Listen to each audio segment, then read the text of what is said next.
Alice s'est réveillée parce que son chien a commencé à aboyer au milieu de la nuit. Elle est sortie et a vu une femme âgée, Janet, assise sur le trottoir.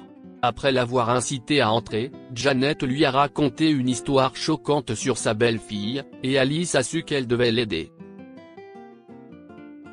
Dan. Vous ne pouvez pas croire ce que cette femme dit. Si est de la folie. Je ne ferai jamais quelque chose comme ça à Janet. Tu me connais, chérie. Je l'aimais, a crié Christina depuis le seuil de la porte après que son mari, Dan, l'ait regardée avec des yeux interrogateurs. Pourquoi est-ce que je viendrais dans cette maison et mentirais? Janet est chez moi en ce moment et elle pleure comme une folle depuis 4 jours après ce que ta femme a fait. S'il te plaît, viens chercher ta mère si tu l'aimes vraiment, a dit Alice, en perdant son sang-froid et en croisant les bras avec colère. Elle n'avait jamais imaginé qu'il était possible de haïr une parfaite inconnue. Cependant, l'histoire de Janet était trop dévastatrice pour être racontée, et le fait que son fils ne l'ait pas encore retrouvée était encore plus déchirant. Christina, dis-moi la vérité, a demandé Dan, tenant toujours la porte d'entrée ouverte et regardant les deux femmes dans les deux sens. Je t'ai déjà dit la vérité, a dit Christina avec un petit sourire avant de regarder Alice avec dédain. Alice a secoué la tête, a décroisé ses bras et s'est levée en signe de défaite. Très bien, vous faites ce que vous voulez. Tu as mon adresse maintenant, Dan. J'espère que tu viendras chercher ta mère et que tu entendras la vérité, car ta femme ne se confessera certainement pas.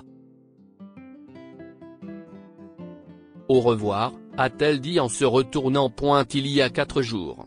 3h15 du matin. Alice s'était réveillée brusquement au son de l'aboiement de son chien, Phineas.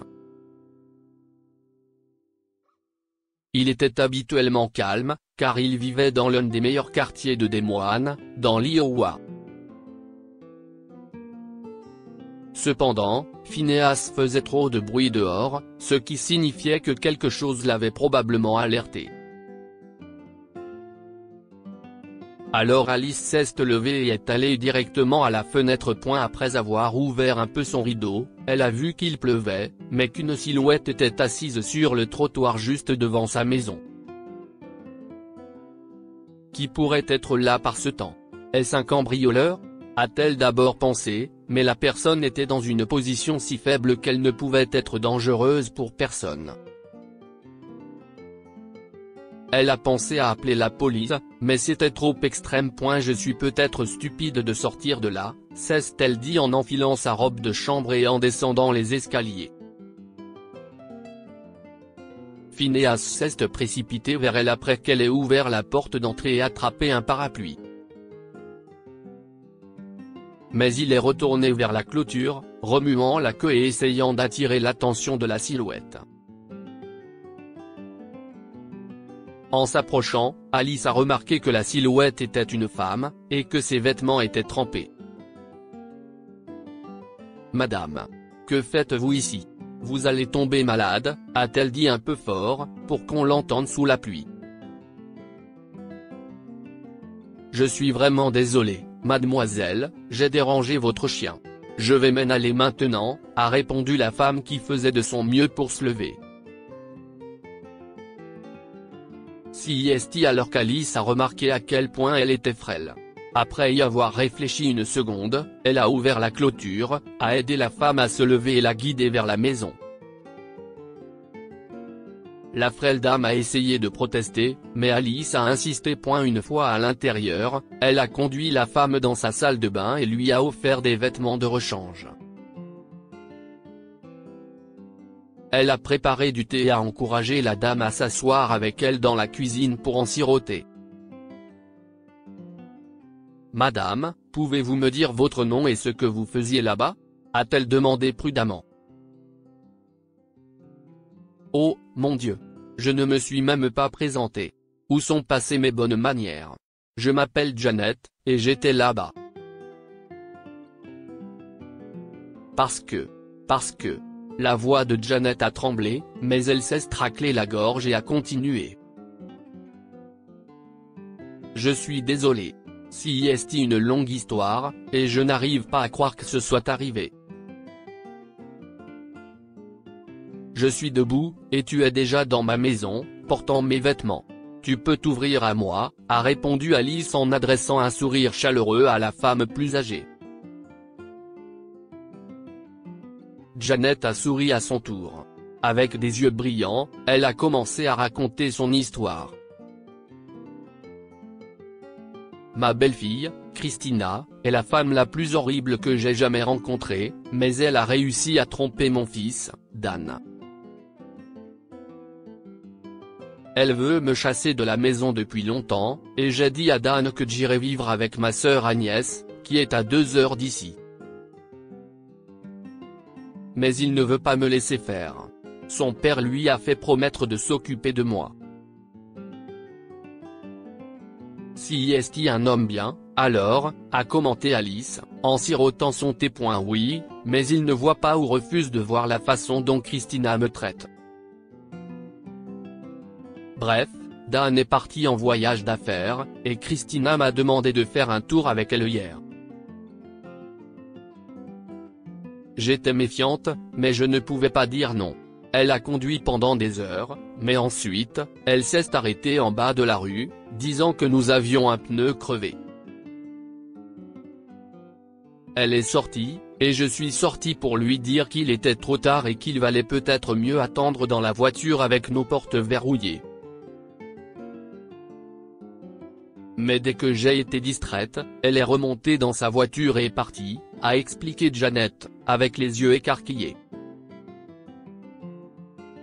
Pas possible. Si est fou.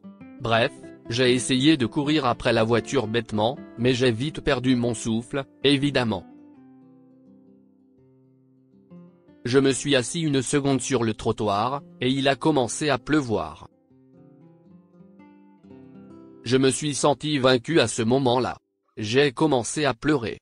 Je pense que c'est à ce moment-là que votre chien a commencé à aboyer. Je suis vraiment désolé, a terminé Janet, en se couvrant la bouche de la main. Je n'arrive pas à croire que quelqu'un ait pu faire ça. Oh mon Dieu! Que va-t-elle dire à votre fils? Probablement que je me suis enfui ou quelque chose comme ça, a répondu Janet en agitant la main. Les deux femmes ont discuté pendant plusieurs heures encore, jusqu'à ce que le soleil se lève et qu'Alice propose à Janet de rester chez elle. Janet a accepté à contre-cœur, car c'était bizarre de recevoir une telle gentillesse d'une inconnue. Elle a également utilisé le téléphone d'Alice pour laisser un message vocal à son fils, lui disant où elle était et ce qui s'était passé. Votre fils viendra vous chercher dès qu'il aura entendu ça, a rassuré Alice. Cependant, 4 jours plus tard, il ne s'était toujours pas présenté et n'avait même pas appelé alors que Janet lui avait clairement donné le numéro du domicile d'Alice. Il était temps pour Alice de se rendre directement chez lui, à 10 minutes de là, et de le passer à tabac. Mais Dan était complètement désorienté par sa présence. Il n'y avait pas de messages vocaux non écoutés dans sa boîte de réception, il pensait donc que sa mère rendait simplement visite à sa sœur, Agnès, ce qui signifiait que Christina lui avait menti de manière flagrante. Alice est rentrée chez elle, furieuse, après avoir découvert pourquoi Dan n'était pas venu chercher sa mère. Elle n'arrivait pas à croire que des gens comme Christina existaient dans le monde, mais elle était là. Elle espérait que Dan n'écoutera pas les mensonges de sa femme pour une fois et qu'il viendra au moins vérifier si Alice a dit la vérité. Elle est rentrée chez elle et a tout raconté à Janet. Ce n'était pas du tout surprenant pour la femme plus âgée. Je t'avais dit qu'elle était horrible, a déclaré Janet en haussant les épaules. Alice a secoué la tête, mais a décidé de commencer à préparer le déjeuner. Environ 30 minutes plus tard, on sonne à la porte. Janet, je pense que tu devrais répondre. Si est sûrement lui. Je vous laisse seuls tous les deux, a commencé Alice en se nettoyant les mains et en se dirigeant vers les escaliers. Non, ma chère. Tu devrais rester et écouter. Peut-être que s'il y a une tierce partie impartiale, Dan écoutera enfin. Comme prévu, Dan se tenait là, et sa bouche s'est ouverte sous le choc quand il a vu sa mère. « Maman. Que fais-tu ici ?» a-t-il demandé, inquiet. « Assieds-toi et écoute-moi, mon garçon », lui a dit Janet en lui faisant signe d'entrer. Alice leur a servi du thé et des biscuits pendant qu'ils parlaient de cette horrible nuit. « Je ne comprends pas. Comment a-t-elle pu ?» a dit Dan, la tête entre les mains, sur le point d'éclater en sanglots. Je pense qu'elle a aussi effacé mes messages vocaux, pour que je n'apprenne pas la vérité. Après quelques minutes de discussion, Dan s'est levé, a remercié Alice et lui a demandé de garder sa mère un peu plus longtemps. Alice a accepté, et il est parti. À son retour, il avait plusieurs sacs, dont les affaires de Janet. Nous allons chez tante Agnès. Je l'ai déjà appelée. Je ne peux pas te remercier assez, Alice. Si jamais tu as besoin de quelque chose, n'hésite pas à m'appeler. Merci d'avoir assuré la sécurité de ma mère. Tu as déjà fait plus pour moi que ma propre femme. Ou devrais-je dire, mon ex-femme ? A ajouté Dan avec sarcasme. Bien qu'il soit parti, Alice a eu des nouvelles de Janet chaque semaine lorsqu'elle a appelé. Vivre seule avec son chien avait été difficile, mais Alice n'avait pas remarqué sa solitude avant que la femme plus âgée ne reste plusieurs jours. Finalement, Dan a commencé à l'appeler aussi et plusieurs mois après la fin de son divorce, il l'a invitée à sortir. Leur relation a évolué vers quelque chose de sérieux, et cette fois, Janet était follement heureuse au mariage de son fils. Tous leurs invités applaudissent lorsque Phineas descend l'allée en tant que porteur d'alliance. Que pouvons-nous apprendre de cette histoire ? Certaines personnes font trop facilement confiance ou refusent de voir la vérité. Pendant des années, Dan n'a pas cru sa mère au sujet de l'attitude de Christina, jusqu'à ce qu'un étranger lui révèle les agissements de cette femme détestable. Aider quelqu'un peut changer votre vie. Alice vivait seule et aider un étranger aurait pu être dangereux. Mais elle a pris un risque, et cela a fini par payer. Lire aussi, un homme riche ouvre une porte et craint un inconnu sale qui lui dit bonjour. Cette histoire est inspirée par l'histoire d'un de nos lecteurs et écrite par un rédacteur professionnel. Toute ressemblance avec de véritables noms ou lieux est une pure coïncidence.